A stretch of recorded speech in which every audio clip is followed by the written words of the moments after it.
हिंदुस्तान की सरजमीन पर आज मुसलमानों की कितनी ही बच्चियां गैर मुस्लिमों के साथ कॉलेज में पढ़ते पढ़ते फरार हो चुकी हैं, उसके बावजूद भी शर्म नहीं आती।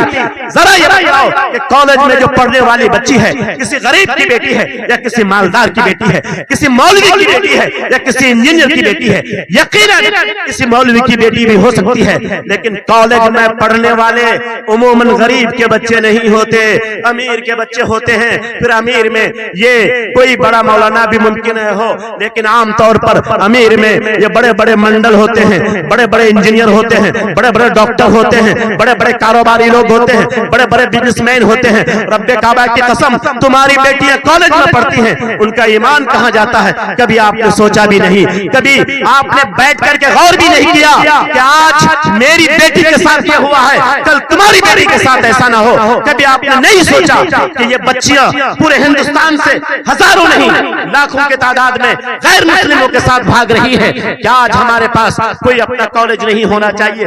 मौलवी हो तब भी डरो, हाजी हो तब भी डरो, मुफ्ती हो तब भी डरो, तहज्जुद गुजार हो तब भी डरो कि जिस मस्जिद में तुम नमाज पढ़ते हो अगर वहां का मौलवी, वहां का इमाम अगर तुमसे खुश नहीं है तो तुमको डरना चाहिए कहीं अल्लाह तबारक व तआला तुम्हारे तहज्जुद को उठाकर तुम्हारे चेहरे पे न मार दे, कहीं अल्लाह ताला तुम्हारे रोजे को उठाकर तुम्हारे मुंह पे न मार दे, ताकि तू बड़ा इतराता है अपनी इबादत पर और अपने सारी चीजों पर तुमको बड़ा नाज है, लेकिन तुमने जिसको अपने अंदर में रखा तुमने उसी औरत के साथ किया जैसा कि उस औरत ने उस बिल्ली के साथ किया था। मुझे डर है कि कल कयामत के मैदान में फरिश्ते आकर ये न बोल दे कि उसने बिल्ली जो कि एक जानवर है उस पर जुर्म किया, उसके साथ ज्यादती की, तो अल्लाह ने उसको जहन्नम दे।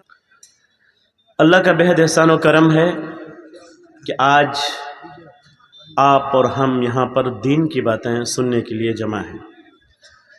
हमारे नाज़िम जलसा जो भी अनाउंसरिंग कर रहे थे और उससे पहले जो मुक़र्रिर साहब थे जो बार बार नाम ले रहे थे, इन लोगों ने कुछ ज़्यादा तारीफ़ कर दी।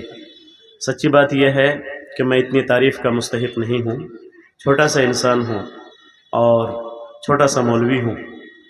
बस ये है कि अल्लाह की तरफ से तौफ़ीक़ है, कुछ बातें दीन के हवाले से अल्लाह करने की तौफ़ीक़ देता है, कर लेता हूँ, और आप लोगों की मोहब्बत हैं क्या जाता हूँ। अल्लाह से दुआ कीजिए कि अल्लाह मुझे सही कहने की तौफ़ीक़ अता फ़रमाए और आप तमाम लोगों को सही सुनने की तौफ़ीक़ अता फ़रमाए।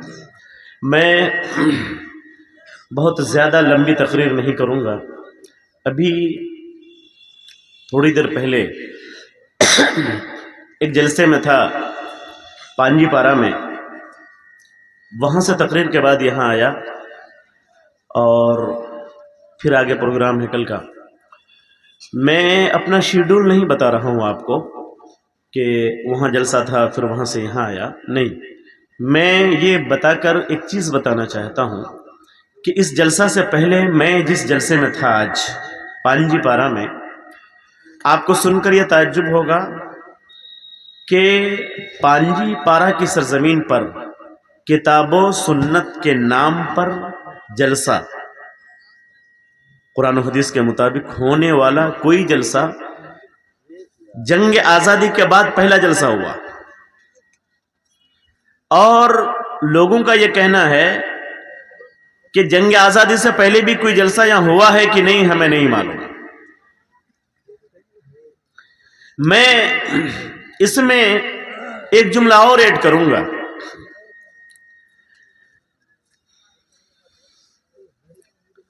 गुज़िश्ता कल गया से मेरे पास फोन आया कि मुझे एक आलिम दीन चाहिए जो हमें दीन की बातें बताए, खुतबा दे। नमाज पढ़ाने के लिए इमाम है हमारे पास, लेकिन हमें एक आलिम चाहिए, दीन का मसला बताने वाला चाहिए। हम उसको अच्छी तनख्वाह देंगे, हम शहर में फैमिली क्वार्टर देंगे, वो रहेगा। बात आ रही मेरी समझ में? जी ध्यान से सुनिएगा। मैंने कहा कि ऐसा क्यों? उन्होंने कहा कि किताब और सुन्नत के मवाफिक मसाला बताने वाला गया शहर में कोई आलिम नहीं मिला। दो वाकया सुना आप लोगों ने, जो कुर्सी पे बैठे हैं आप लोग भी ध्यान से सुने, चेयरपर्सन। बड़े लोग होते हैं आप लोग, और यहां पर भी जो बड़े लोग बैठे हैं ध्यान से सुने। मेरी 2 बातें आप लोगों ने सुनी, तीसरी बात सुनिए। इस तमहीदी बात के बाद फिर मैं टॉपिक पर आता हूं। तीसरी बात, कोकड़ाझार का नाम किन लोगों ने सुना है? कोकड़ाझार सुना है किसी ने? मैं ऐसी तकरीर करता हूं गुफ्तगू करते हुए। कोकड़ाझार का नाम आपने सुना है? आसाम में कोकड़ाझार में जब आपस में दंगा हुआ था, फसाद हुआ था 2012 में, है ना? 2012 में दंगा हुआ था। मेरा वहां पर प्रोग्राम था, दंगे के वजह से मैं गया नहीं था। दंगा खत्म होने के बाद मैं गया वहां पर, कई महीने के बाद प्रोग्राम कई जगह हुए। वहां का जो मंजर था वो नाकाबिले बयान है, और अभी मैं उसको बयान भी नहीं करूंगा। मैं सिर्फ एक चीज बयान करना चाहता हूं कि वहां पर कुछ लोग जलसा सुनने के लिए आए, जो तकरीबन 200 किलोमीटर दूर से आए, 300 किलोमीटर दूर से आए, 100 किलोमीटर दूर से आए, 250 किलोमीटर दूर से आए थे जलसा सुनने के लिए। जलसा खत्म होने के बाद वो लोग मेरे पास बैठे। बैठने के बाद उन्होंने बताया कि मैं 300 किलोमीटर से दूर से आया हूं, किसी ने कहा कि मैं 200, किसी ने कहा कि 250, किसी ने कहा कि 100 किलोमीटर की दूर से हम लोग आए हैं। मैंने कहा कि इतनी दूर से जलसा सुनने आए हो? उसने कहा कि हाँ, इतनी दूर से आए हैं। कहा हमारे वहां कोई मदरसा नहीं है, आलिम नहीं है। एक आदमी ने उनमें से बताया, वल्लाह सुनेंगे तो रोंगटा खड़ा हो जाएगा। उसने कहा कि तनवीर साहब, मैं यहां से 300 किलोमीटर की दूरी से आया हूं जलसा सुनने के लिए। जब सुना कि वहां पर जलसा है, हमारे यहां पर हालत यह है कि जब किसी का इंतकाल हो जाता है, कोई मर जाता है, तो कोई हमको जनाजा पढ़ाने वाला नहीं मिलता है, तो हम बसा औकात अपने वालिद की नाश को, या अपने अम्मी की नाश को, या अपने भाई की मैयत को, या अपने बीवी की मैयत को, जिस्म को, मुर्दा जिस्म को लेकर हम अपने घर में इंतजार करते हैं, किसी को भेजते हैं कि आसपास कोई जनाजा पढ़ाने वाला मिल जाए, कोई मौलवी मिल जाए, कोई हाफिज मिल जाए। मेरे भाइयों, ताज्जुब की बात यह है कि वो इंसान कहता है कि कभी कभी 1 दिन में मिलता है, कभी 2 दिन में मिलता है। बसा औकात नौबत यहां तक पहुंचती है कि हम लोग आदमी न मिलने की वजह से, मौलवी न मिलने की वजह से, हाफिज न मिलने की वजह से हम इस जनाजे को उठाते हैं, किसी चौराहे में रखते हैं, गुजरने वालों से पूछते हैं कि अगर तुम्हारे पास किसी आलिम की खबर है, किसी हाफिज की खबर है, तो हमें बताओ, ताकि हम उसको बुलाएंगे और अपनी मैयत यहाँ पर जो है, मेरे बाप की नाश है, मेरी माँ की नाश है, मेरी बीवी या भाई की या बेटे की नाश है, हम जनाजा पढ़ाएंगे ताकि हम उसको दफना सकें। उसकी आंखों में आंसू आ गए। उसने कहा कि मौलाना साहब, कभी कभी ये भी होता है कि 3 दिन 4 दिन गुजरने के बाद भी जब कोई आलिम नहीं मिलता, कोई हाफिज कुरान नहीं मिलता, तो हम लोग बेगर जनाजा पढ़ाए हुए अपनी मैयत को, अपने बाप के जिस्म को, या अपनी माँ की जिस्म को, या अपने बेटे के जिस्म को अपने हाथ से उठाते हैं और जनाजे की नमाज अदा किए बगैर जमीन के अंदर कब्र खोद कर दफना देते। मेरे भाइयों, इन मदरसों को आप आसान मत समझो। ये जो फलाहिल मुस्लिमीन का यहाँ जो मदरसा में जो देख रहा हूं, और इस तरह के इस इलाके में जो भी मदरसे हैं, आप इनको हल्के में मत लिया करो। मेरे भाइयों, ये मदरसे बहुत अहम हैं। आपको इन मदरसों की अहमियत का अंदाजा इसलिए नहीं है कि हर चौक चौराहे में यहाँ पर मदरसा है, हर गांव में, हर मोहल्ले में मकतब है, हर पंचायत में कोई न कोई इदारा है, और होना चाहिए। क्योंकि यहाँ पर जितनी हमारी आबादी है और हमारे गांव में जितना पॉपुलेशन है, जितनी आबादी है, उसके हिसाब से तो और ज्यादा होना चाहिए। लेकिन आपको लगता है कि इन मौलवियों ने अपना पेट भरने के लिए इदारा खोल लिया। आपको लगता है कि इन मौलवियों ने, इन हाफिजों ने ऐसे ही ये कोई काम नहीं कर सकते थे, इसलिए इन्होंने मदरसा खोल लिया। चंदा करते हैं बहुत सारे लोग मौलवियों को देखकर रास्ता बदल लेते हैं। मेरे भाइयों, आपको अल्लाह का शुक्रिया अदा करना चाहिए कि आपके गांव में कोई इदारा है, आपके समाज में कोई मदरसा है जहां पर दीन की बातें होती हैं। आपको मालूम है, अगर ये मदरसे नहीं होंगे तो क्या होगा?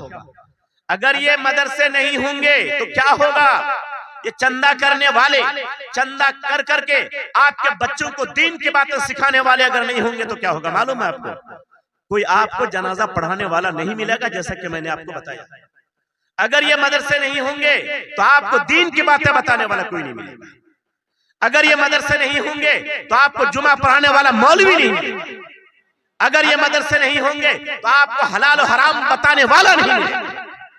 अगर ये उलमा नहीं होंगे, ये हुफ्फाज नहीं होंगे, ये मदरसे नहीं होंगे तो तमीज़ हुर्मत और हिल्लत मिटकर खत्म हो जाएगी, तबाह और बर्बाद हो जाएगी। पता नहीं चलेगा आपको कि माँ का हक क्या है, बाप का हक क्या है, बीवी का हक क्या है, शोहर का हक क्या है, नबी का हक क्या है, अल्लाह का हक क्या है। अगर ये मदरसे नहीं होंगे तो आपको पता ही नहीं चलेगा कि ईमान क्या है, कुफ्र क्या है, शिर्क क्या है, तौहीद क्या है, पता ही नहीं चलेगा। मेरे भाइयों, होना तो ये चाहिए था कि हम खुद से आकर के अपने मदरसे को सपोर्ट करें और इन मेहमानाने रसूल को जो यहाँ पर पढ़ते हैं उनको कोई तंगी महसूस न हो, और जो सबक देते हैं उनको दर दर की ठोकर न खानी पड़े, जगह जगह जाकर के चंदा न करना पड़े। मेरे भाइयों, ये एक दर्द है, हर मुसलमान के सीने में ये दर्द उठना चाहिए। आज हम हर समाज में, अल्लाह करे या ना हो, हर समाज में उलमा को, खास तौर पर मदरसे में पढ़ने वालों को घटिया नजर से देखा जाता है। देखा जाता है कि नहीं? बोलो, देखा जाता है। एक चीज बताओ, आज भी अगर किसी का बेटा हाफिज है, किसी गरीब का बेटा हाफिज है, तो उसका सर फख्र से बुलंद होता है कि नहीं होता है? मेरा बेटा हाफिज है, मेरा बेटा आलिम है, मेरा बेटा पढ़ा लिखा है, मेरा बेटा डॉक्टर है, मेरा बेटा इंजीनियर है, सर फख्र से ऊंचा होता है। अच्छा, एक चीज बताइए, और आप अगर आप पैसे वाले हैं, अपने बेटे को तो पढ़ा लेंगे, आप मास्टर बना लेंगे, इंजीनियर बना लेंगे, डॉक्टर बना लेंगे, बनाएंगे कि नहीं? लेकिन आपका एक भाई जो बहुत गरीब है, पैसा ही नहीं उसके पास, वो भी पढ़ाना चाहता है, वो भी चाहता है मेरा बेटा पढ़ ले, वो क्या करेगा?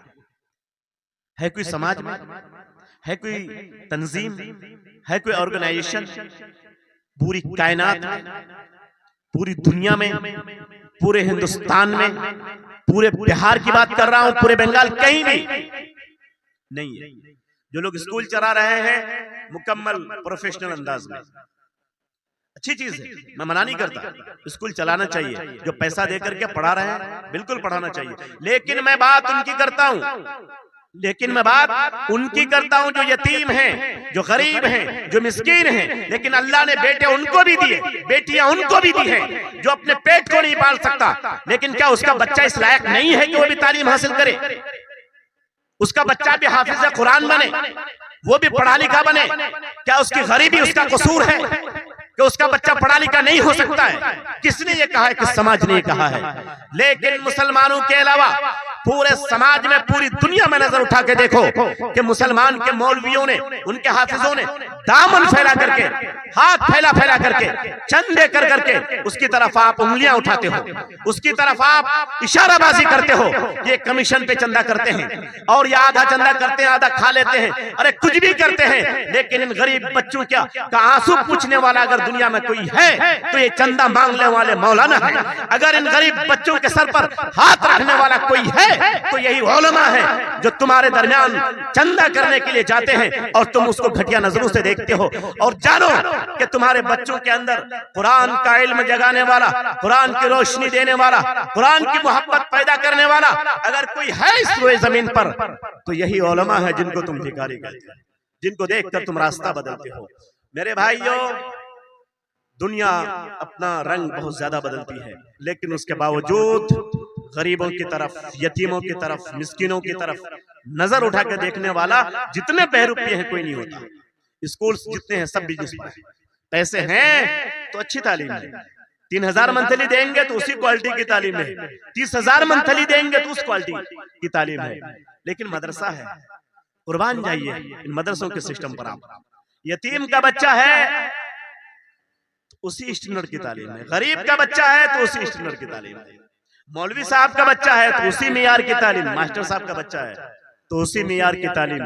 जो पढ़ाता है वो सिर्फ ये ख्वाहिश रखता है कि बच्चा पढ़ने में ऐसा हो, बच्चा पढ़ने में अच्छा हो, खा वो अमीर का बच्चा हो, गरीब का बच्चा हो, दोस्त का बच्चा हो, दुश्मन का बच्चा हो, उसके सीने में दीन उतर जाए, उसके सीने में इल्म हो जाए तो हमारे लिए। बोलो, मदरसों की सपोर्ट करोगे कि नहीं आप? इंशाअल्लाह। एक चीज, दूसरी चीज, कि ये जज्बा सिर्फ दीन की बुनियाद पर ही मुमकिन है कि इंसान अपना हाथ फैले। किसी के अभी चंदा कर रहे थे ना, कितनी मेहनत से 10 रुपए निकाला जाता है। ये मदरसे वाले, सिर्फ यही मदरसा नहीं, हर मदरसे वाले कितनी मेहनत से आपके अंदर से पैसा निकालते हैं, फिर खर्च कहाँ करते हैं? कहाँ खर्च करते हैं? बोलो कहाँ खर्च करते हैं? आप ही के बच्चों पर खर्च करते हैं। मैं यहाँ पर एक बात और बताना चाहता हूँ। आपके पास मुख्तलिफ गांव के आप लोग हैं, माशाअल्लाह तकरीर सुन रहे हैं। इस रात में भी 12 बजने के बाद भी मैं मुबारकबाद देता हूँ आप लोगों को, शुक्रिया अदा करता हूँ आप लोगों का। लेकिन ईमानदारी से एक चीज बताएं, ईमानदारी से एक चीज बताएं, आपके गांव में मस्जिद है? आपके गांव में मस्जिद है? इमाम साहब, इमाम की तनख्वाह कितनी है आपके यहाँ? कितनी तनख्वाह है? देखिए उस गांव में इमाम ही नहीं, मुसलमानों का गांव इमाम ही नहीं। शर्म से नहीं डूब मरना चाहिए हम लोगों को, डूब मरने की बात है। और किसी गांव में अगर मौलवी है भी, इमाम है भी, तो तनख्वाह का मियार क्या है? 2000-3000 बताइए। मैं तो समझ रहा था कम से कम 10,000 प्लस, लेकिन 2000-3000। मैं बड़ी ईमानदारी के साथ एक बात बताता हूं आपको और पूछना चाहता हूं आपसे, एक आदमी जो मजदूरी करता है आज की डेट में आपके यहाँ, चाहे मकई के खेत में वो काम करता हो या मिट्टी काटता हो या लेबर हो, कहीं पर भी वो काम करता हो, ईमानदारी से बताएं, ईमानदारी से बताएं, एक दिन की दिहाड़ी क्या है? कम से कम 500। 30 दिन की दिहाड़ी कम से कम 15,000। 15,500 रुपए के हिसाब से एक लेबर की मजदूरी बनती है 15,000 रुपए। जो अलिफ बा ता था नहीं जानता, जो ABC नहीं जानता, जिसके पढ़ाई के पीछे उसके अब्बू ने 1 रुपए खर्च नहीं किया है, निरा जाहिल है, लेकिन वो भी लेबर का काम करता है। उसकी दिहाड़ी, उसकी मजदूरी मंथली 15,000 रुपए है। लेकिन एक बंदा जिसने अपने बेटे को आलिम बनाया है, हाफिज कुरान बनाया है, उस बंदे ने 3 साल 4 साल 5 साल में चटाई पे रगड़ रगड़ करके मस्जिद में बैठ करके और ज़कात का पैसा खा करके या जैसे भी हो कौम का पैसा लेकर या अपने अब्बूजान का पैसा लेकर, मेरे भाई ये उसने कुरान करीम को अपने सीने में समेटा है। और आप कहते हैं ये हमारा इमाम है, इसके सीने में कुरान है, कुरान के लिए हम कुर्बान हो जाएंगे। लेकिन मैं ताज्जुब होता हूँ ऐसे लोगों पर, हैरान हूँ ऐसे लोगों के ईमान पर, उनके इस्लामी गैरत पर, जो लोग कुरान से तो मोहब्बत करते हैं लेकिन जिनके सीने में कुरान पलता है उसकी बेहुरमती करते हैं। कहां चला जाता है आपका जज्बा? क्या यही शौक है कुरान के साथ आपको? आपका बच्चा अगर जाहिल है, लेबर करता है, वो लेबरी का काम करता है, लेबर है वो, तो 15,000 रुपए वो महीने में कमाता है। लेकिन आपकी मस्जिद में जो इमाम है, जिसके सीने में 30 पारा कुरान है, जिसके पीछे आप नमाज अदा करते हैं, गांव का हर अमीर हर गरीब उसके पीछे नमाज अदा करता है, आपके बच्चों का निकाह वो पढ़ाता है, आपका जनाजा वो पढ़ाता है, और उसकी तनख्वाह 5,000 3,000 8,000 10,000 4,000। ला हौला वला कुव्वता इल्ला बिल्लाह। क्या मिजाज है आपका? क्या यही हम चाहते हैं कि इनकलाब आ जाएगा? मेरे भाइयों, जब तक आप अपने पेशरो लोगों का एहतराम नहीं करेंगे, इनकलाब नहीं आ सकता है। पेशरो लोग जैसे आपके वालिदैन आपके पेशरो हैं, आपको उनका एहतराम करना होगा। आपके जिम्मेदारान आपके पेशरो हैं, उनका एहतराम करना होगा। जब तक आपका गांव का मंडल अगर वो नेक है, उनके पीछे चलना होगा, उनकी बातों को मानना होगा। ये चंद चीजों से मिलकर के समाज ऊपर उठता है। अगर आप मंडल की बातों को नहीं मानेंगे, समाज धराम से गिर जाएगा। अगर आप इमाम का एहतराम नहीं करेंगे, समाज धराम से नीचे गिर जाएगा। लेकिन हम क्या करते हैं? मंडल साहब का तो एहतराम करते हैं, लेकिन इमाम साहब को जबान पे तो बहुत एहतराम है अल्हम्दुलिल्लाह, लेकिन हकीकत में उनका जो एहतराम होना चाहिए वो नहीं है। ईमानदारी से बताएं, अगर उसकी जगह आपका बेटा इमाम हो, आप गवारा करेंगे? आप गवारा करेंगे कि हमने पढ़ाया क्यों है? इसी वजह से इन मुसलमानों के दरमियान मदारिस की वक़्त घटकर रह गई है, मदारिस का एहतराम खत्म हो गया। अगर सच माने में अगर पता चल जाए कि एक आलिम की कीमत क्या है, एक मौलवी की कीमत क्या है, एक हाफिज की कीमत क्या है, तो ये सब नौबतें कभी नहीं आएंगी। लेकिन अफसोस का मकाम यह है कि हमने दीन के नाम पर सौदागरी की है और हमने अपने इमामों का, अपने मस्जिद का और अपने दीन का रुतबा घटा करके रख दिया है। क्या ये सच्चाई नहीं है? क्या वो इमाम जो आपकी मस्जिद में रहता है, क्या वो इंसान नहीं है ना इंसान? क्या उसके सीने में दिल नहीं है ना दिल? क्या उसके पास बीवी नहीं है ना बीवी? क्या उसके पास बच्चे नहीं है ना बच्चे? जब बीवी है, बच्चे हैं उनके पास, वो खुद है, इंसान है सारे के सारे, क्या उनको बीमारी नहीं आएगी? अगर बीमारी आएगी तो क्या आपको हक है कि आप चेकअप भी कराएं और अच्छे से अच्छे हॉस्पिटल में जाकर के इलाज कराएं और एक एक बीमारी में 10-10 हजार रुपए खर्च करें? लेकिन क्या एक मौलवी साहब अगर उसकी बीवी बीमार होती है तो क्या उसको हक नहीं है कि वो भी अपनी बीवी का इलाज किसी अच्छे हॉस्पिटल में जाकर कराए? हक रखता है कि नहीं? लेकिन एक मौलवी साहब की तनख्वाह है 4,000 5,000, कई महीने की तनख्वाह बेचारा इकट्ठा करेगा, तब जाके अपनी बीवी का भी पेट पालेगा, अपने बच्चों का भी पेट वो पालेगा, अपना भी पेट पालेगा। फिर कहां से उसके पास पैसा बचेगा कि अपनी बीवी को उठा करके इलाज कराएगा? आपको शौक जागता है, आपने खूबसूरत घर बनाया, मौलवी का क्या कसूर, उस हाफिज का क्या कसूर है? मेरे भाइयों, एक हदीस का खुलासा मैं आपको पेश करता हूं, बुखारी की रिवायत है, बहुत मशहूर हदीस वाकया। वो बनी इसराइल के दौर में इसको बयान किया नबी करीम सल्लल्लाहु अलैहि वसल्लम ने सहाबा से, इसलिए हदीस की शक्ल पा गई। वो बनी इसराइल के दौर में एक बुढ़िया थी जो बदमाश थी, फासिका थी, फाजरा थी, लेकिन बहुत मशहूर किस्सा है। रास्ता से गुजर रही थी, पैसा कुत्ता उनको मिल गया, उसने कुत्ते को पानी पिला दिया, अल्लाह ने उसको जन्नत दे दी बंदे में। मालूम है कि नहीं? सुना है कि नहीं आप लोगों ने? जुमा के खुतबे में सुना होगा, तकरीरों में सुना होगा। मसला निकालता हूं यहाँ पर।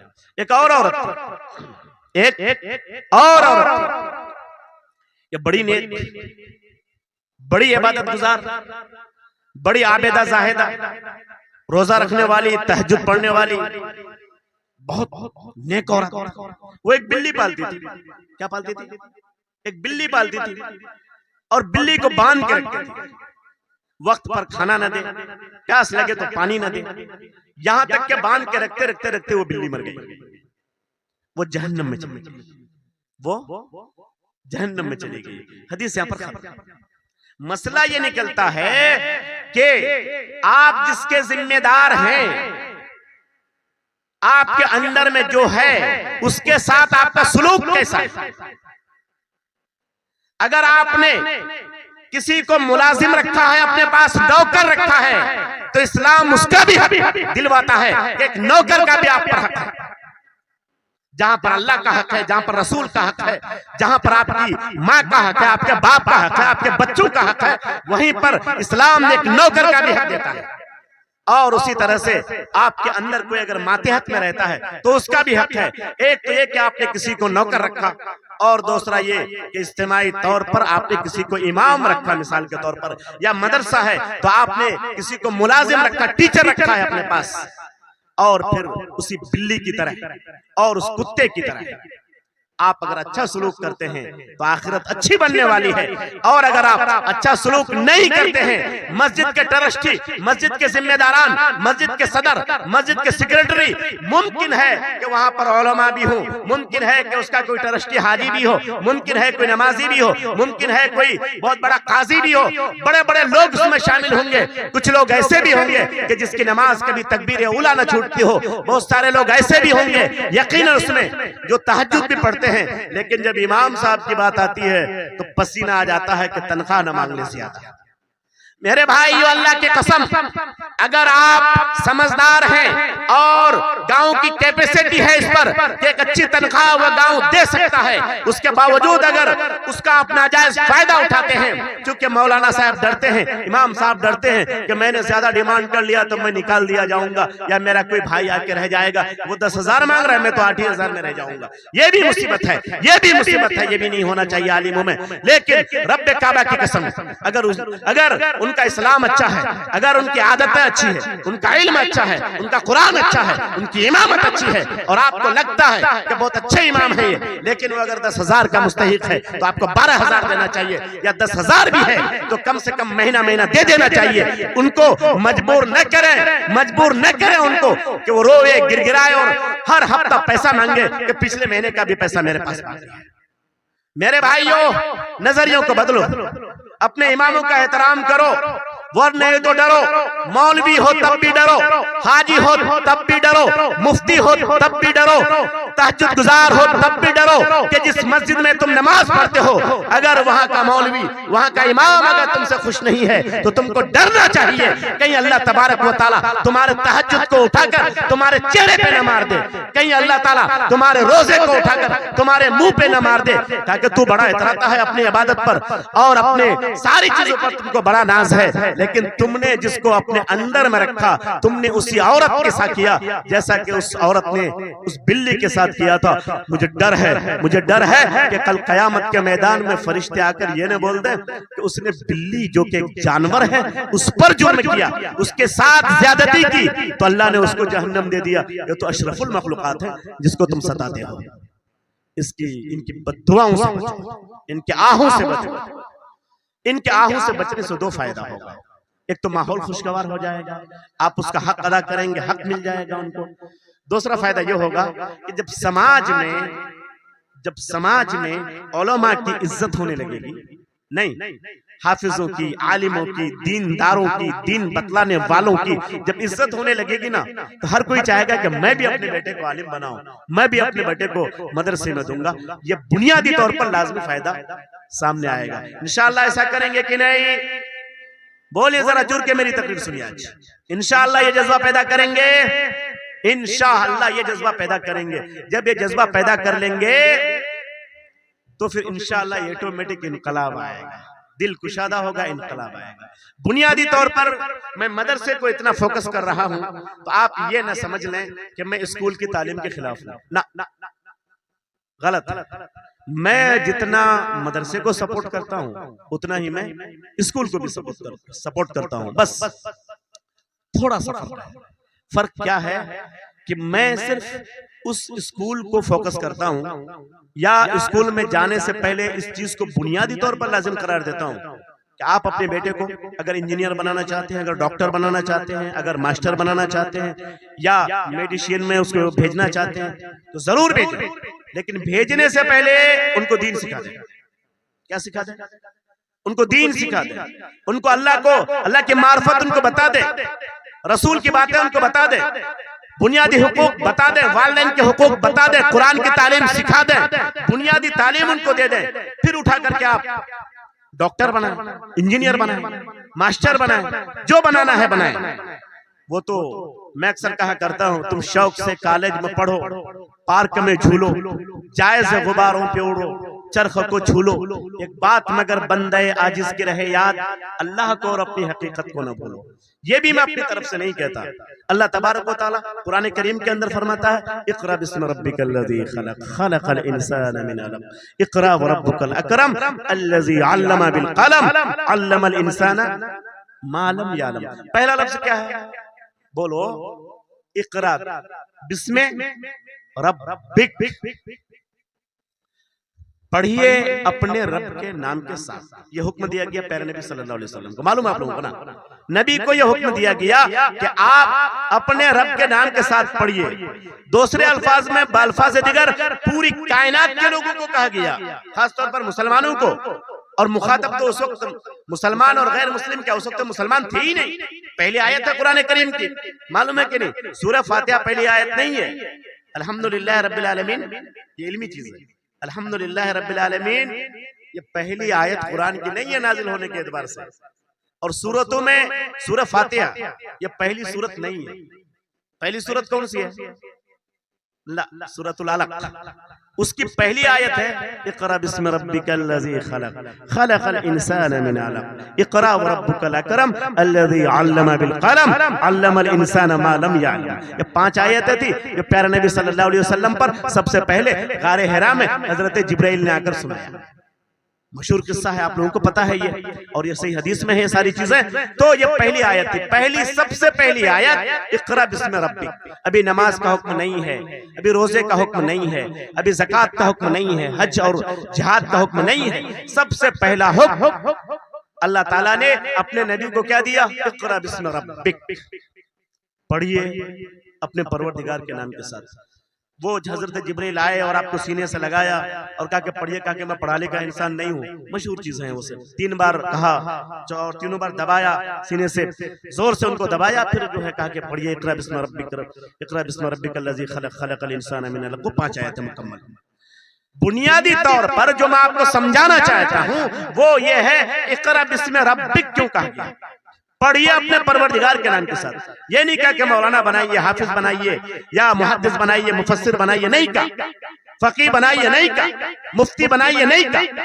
शरीयत पढ़िए, नहीं कहा। क्या कहा अल्लाह तबारक व तआला ने? इक़रा बिस्म रब्बिक, पढ़िए रब के नाम के साथ।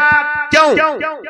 इसलिए कि अगर आप अपने पढ़ करके अपने बच्चों को डॉक्टर बनाते और आपने रब का नाम पढ़वा दिया, रब पर ईमान मजबूत करवा दिया, रब को पहचानवा दिया, तो वो डॉक्टर भी बनेगा तो ईमानदार डॉक्टर बनेगा। क्या बनेगा? ईमानदार डॉक्टर बनेगा। नहीं तो मालूम है क्या होगा? अगर रब का डर इंसान के सीने में न हो, रब का डर इंसान के दिल में न हो मेरे भाइयों, तो इंसान डॉक्टर भी अगर बनेगा, डॉक्टरी का पेशा सबसे अच्छा पेशा है, लेकिन अगर रब का डर नहीं है तो वो कहेगा कि ठीक है ये टेस्ट कराओ, ये टेस्ट कराओ, ये टेस्ट कराओ, 10 टेस्ट लिख देगा। वो जानता है कि 10 टेस्ट की जरूरत नहीं है, 2 टेस्ट काफी है। 2 टेस्ट में टेस्ट लगेगा 2 दूनी 400 रुपए मिसाल के तौर पर। उसने लिख दिया 5 टेस्ट या 10 तरह का टेस्ट, और हर टेस्ट में अगर 200 भी जोड़ेंगे तो कितना हो जाएगा? 2000 रुपए। एक्चुअली उनको लग रहा है कितना? 2 दूनी 400 रुपए। पे कितना करना पड़ रहा है उनको? 2000 रुपए। अब इन 2000 में से कमीशन इस डॉक्टर को बाईपास आएगा, क्योंकि डॉक्टर के सीने में अल्लाह का डर नहीं है, उनके अंदर अल्लाह पर ईमान नहीं है। वो सिर्फ डॉक्टरी को पेशा समझता है और वो समझता है कि मरीज को काटना, उससे पैसे कमाना ये मेरा हक है। लेकिन जब एक इंसान साहिब ईमान होता है, एक इंसान जब उसके अंदर अल्लाह का खौफ हो, अल्लाह का डर हो, उनको पता है कि हम जो ये कमाते हैं कल कयामत के मैदान में अल्लाह के रूबरू हमको उनका हिसाब भी देना है। हर जर्रे जर्रे का हिसाब दिया जाएगा, हिसाब लिया जाएगा। हम नेकी करेंगे जर्रा जर्रा उसके बारे में भी लिखा जाएगा, हम बुराई करेंगे जर्रा जर्रा उसके बारे में लिखा जाएगा, और कल कयामत के मैदान में दफ्तर सबके सामने खोल दिया जाएगा। मेरे भाइयों, एक डॉक्टर अगर उसके अंदर ईमान है, अल्लाह से खौफ है, तो यकीनन वो 1000 बार सोचेगा कि नहीं, इसको तो टेस्ट की जरूरत ही नहीं, हम क्यों लिखें? नहीं लिखेगा वो। अगर जरूरत है 2 टेस्ट की तो 2 ही टेस्ट लिखेगा, 4 और 5 और 10 टेस्ट नहीं लिखेगा। यही फर्क होता है। इक़रा बिस्म रब्बिक। पढ़ाओ आप अपने बच्चों को, डॉक्टर बनाओ लेकिन पहले दीन सिखा दो, इंजीनियर बनाओ पहले दीन सिखा दो। मैं एक मिसाल और देता हूं। दुनिया में जितने पढ़े लिखे लोग हैं, है ना, ठीक है, चोर देखा है आप लोगों ने? कोई देखा है चोर देखा है आप लोगों ने? कोई धान चोरी करता है कि नहीं? कोई मक्की चोरी करता है, कोई लकड़ी चोरी करता है, कोई मछली चोरी करता है। ये चोरी करने वाले कोई MBBS डॉक्टर होते हैं, बड़े बड़े। मछली चोरी करने वाले कभी देखा? मकई चोरी करने वाले बड़े बड़े इंजीनियर होते हैं, देखा कभी? लकड़ी चोरी करने वाले बड़े बड़े हॉस्पिटल चलाने वाले बड़े बड़े बैंकर होते हैं, देखा कभी आपने? बैंक के किसी मैनेजर को लकड़ी चोरी करते हुए देखा? नौजवानों बताओ, हंस रहे हैं? नहीं ना। ये बेचारा जो जाहिल लोग हैं, जो किसी मजबूरी की बुनियाद पर या गलत संगत की वजह से वो चोरी की तरफ जो माइल होते हैं, इनका दायरा बहुत महदूद है। ज्यादा से ज्यादा बदमाश हो गया तो डकैती कर लेगा, जो कि नहीं करना चाहिए, हराम है। या कम दर्जे के लोग हैं तो चोरी मोरी कर लेंगे छोटी मोटी, गए किसी का मक्की उठा लिया, किसी का धान उठा लिया, जो कि हराम है, नहीं करना चाहिए। मछली किसी की चोरी कर ली, नहीं करना चाहिए। लकड़ी उठा लिया, नहीं करना चाहिए। लेकिन दायरा यही है चोरों का ना, यही दायरा है कि नहीं है? अब मैं इन नौजवानों से पूछता हूं, अब ये मेरी बात बूढ़े लोग कम समझेंगे, ये नौजवान ज्यादा समझेंगे। नौजवानों तुम लोग बताओ, कभी तुम लोगों के अकाउंट से पैसा गायब हुआ है? या सुना है कि अकाउंट खाली हो जाता है? सुना है कि नहीं? कभी कभी किसी का अकाउंट, बैंक अकाउंट खाली हो जाता है, पैसा है, फोन आता है, ये दबाओ, ऐसा करो, वैसा करो, पैसा तुमको इतना पैसा मिलेगा। जो ही आपने दबाया और आपके बैंक में, आपके अकाउंट में जितना पैसा है सब चला जाता है। सुना है कि नहीं? सुना है ना। अब एक चीज बताओ, आप किसी के अकाउंट में 10 लाख रुपए, कितना 10 लाख, और 10 मिनट के अंदर किसी ने ये पैसा बड़े आराम से चोरी कर लिया, साफ कर लिया। मैं 100% ये कह सकता हूं, शायद ये जो मक्की चोरी करने वाला जाहिल है ना, इसी ने चुराया होगा। नहीं, वो जो घास काटने वाला है, जो घास चोरी करता है, जो धान चोरी करता है, उसी ने किसी का बैंक अकाउंट खाली कर दिया होगा। कहेंगे तनवीर साहब पागल हो गए हैं आज क्या? ये बेचारा जाहिल है, धान चोरी कर लेता है, मक्की चोरी कर लेता है, सही है, लेकिन बैंक कैसे चोरी कर सकता है? मोबाइल चलाना नहीं जानता, वो बूढ़ा आदमी है या नौजवान आदमी है, लेकिन मोबाइल नहीं चलाना जानता है वो, तो मोबाइल से पैसे कैसे निकाल सकता है? आप तो यही कहेंगे ना। मैं भी कहूंगा कि 100% राइट है, यही सही बात है। फिर ये चुराता कौन है? ये पढ़े लिखे लोग चुराते हैं। कौन लोग? पढ़े लिखे लोग, सॉफ्टवेयर इंजीनियर चुराते हैं, MBA वाले चुराते हैं, जिनके पास हाई डिग्री है, हाई प्रोफाइल लोग हैं, लाखों की सैलरी कमाने वाले लोग हैं, बड़ी बड़ी कंपनियों में काम करने वाले लोग हैं, समाज में जो अपनी नाक और अपना कदम ऊंचा करके चलते हैं, सर उठा के चलते हैं कि मैंने इतनी तालीम हासिल की, ये डिग्री है, मैं अलीगढ़ से पढ़ा हूं, मैं बनारस BHU से पढ़ा हूं, मैं मिल्लिया से पढ़ा हूं, मैं यहाँ से वहां जस्ट में पढ़ा हूं। समझा कि नहीं? बड़े लोग बड़ी चोरियां करते हैं। अभी पंजाब नेशनल बैंक चोरी करके नहीं भाग गया था कोई, नीरव मोदी, सुना है कि नहीं आप लोगों ने? भाई नीरव मोदी पंजाब नेशनल बैंक को खाली करके, चोरी करके, मुकम्मल सफाया करके यूरोप भाग गया था कि नहीं? इससे पहले विजय मालविया भाग गया था कि नहीं एयरलाइंस को चोरी करके? तो ये बताओ कि ये पढ़े लिखे लोग थे या जाहिल लोग थे? पढ़े लोग थे, हाई प्रोफाइल पढ़े लिखे लोग थे। ये बंदे, आप ये लिस्ट उठाएं, वल्ला ये लिस्ट उठाएं, इसमें किसी बड़े मुसलमान का नाम नहीं पाएंगे आप, नहीं पाएंगे कि किसी आलिम ने इतना कर लिया है या कोई दीन से जुड़ा हुआ इंसान है और जिसने इतनी बड़ी चोरी कर ली है। ठीक है, गलतियां इनसे भी होती हैं, मैं इसका इनकार नहीं करता, लेकिन बड़ी बड़ी चोरियां, बड़े बड़े क्रिमिनल साहब अगर देखेंगे जो फ्रॉड करते हैं, डॉक्टर होकर फ्रॉड कर रहा है, बैंकर होकर फ्रॉड कर रहा है, इंजीनियर होकर फ्रॉड कर रहा है, चूंकि अगर वो मुसलमान भी अगर है तो गलत संगत की वजह से और गलत तालीम की वजह से, डॉक्टर तो मुसलमान का बच्चा भी है और मुसलमान के घर में पैदा भी हुआ है, तालीम भी उसको मिली है, लेकिन कहीं ना कहीं अल्लाह की मार्फत उसको नहीं दी गई, अल्लाह का खौफ उसके दिल में नहीं बिठाया गया, गलत और सही की तमीज उसको नहीं सिखाई गई, तो मेरे भाइयों वो बंदा भी उन्हीं लोगों की तरह हो जाता है जो आम लोगों की तरह है। इसलिए अल्लाह तबारक व तआला कहता है, इक़रा बिस्मि रब्बिकल लज़ी खलक़, पढ़ो उस परवरदिगार के नाम के साथ जिसने तुमको पैदा किया। अब अगर एक इंजीनियर भी है, अल्लाह के नाम के साथ पढ़ता है, जिंदगी भर अल्लाह का खौफ उसके दिल में है, तो वो पहली बात तो गलती नहीं करेगा, और अगर हो भी गई गलती उनसे तो फौरन वो तौबा करेगा। वही हाल डॉक्टरों का भी है, वही हाल पूरे डिपार्टमेंट का है। इसलिए मैंने कहा था तुम शौक से कॉलेज में पढ़ो, पार्क में झूलो, जायज गुबारों पे उड़ो, चरख को छू लो, एक बात मगर बंदे आजिज की रहे याद, अल्लाह को और अपनी हकीकत को। जिस इंसान को, अब इस दायरे में बहुत सारे हो सकता है पढ़े लिखे लोग भी हों कि जो अल्लाह को जानने के बावजूद भी गलतियां करते हैं। मेरे भाइयों, इंसान है, गलतियां होंगी, लेकिन जरा उस नजरिए से सोचिए आप कि अल्लाह का खौफ ही ना हो पढ़ा लिखा इंसान के अंदर, तो फिर वो बुराई करेगा तो बहुत ज्यादा मिकदार में करेगा। इसलिए अल्लाह तबारक व तआला ने सारी चीजों से पहले इल्म का हुक्म दिया और इल्म के साथ साथ रब के नाम को जोड़ दिया। तुम दुनिया में जो भी बनना चाहो बनो, आलिम बनो, मौलवी हाफिज बनो, मुफ्ती बनो, कारी बनो, और तुम इमाम बनो, तुम इंजीनियर बनो, डॉक्टर बनो, तुम MBA बनो, जो कुछ भी बनना हो बनो, लेकिन रब के नाम के साथ, ताकि रब का खौफ तुम्हारे साथ रहेगा तो तुम बदमाशियां कम करोगे, जराइम कम करोगे, क्राइम कम करोगे। इसलिए अल्लाह ने जिनको हैसियत दी है जरूर अपने बच्चे को स्कूल में पढ़ाएं। इस्लाम इसकी इजाजत देता है, बल्कि उभारता है कि आला तालीम दिलाएं, लेकिन एक शर्त है कि अपने बच्चों को पहले बुनियादी तालीम किसी मदरसे में दिलवा दें या घर में किसी आलिम को रख करके दिलवा दें, उसके बाद पढ़ाएं। और जो लोग आला तालीम नहीं दिला सकते, स्कूल में नहीं दिला सकते, उन पर भी जरूरी है, फर्ज है उन पर, वो भी अपने बच्चों को उनके गांव में, समाज में जो मदरसा है वहां दाखिल कराएं और जहां तक हो सके उस इदारे को सपोर्ट करें और अपने बच्चों को वहां से तालीम दिलाएं।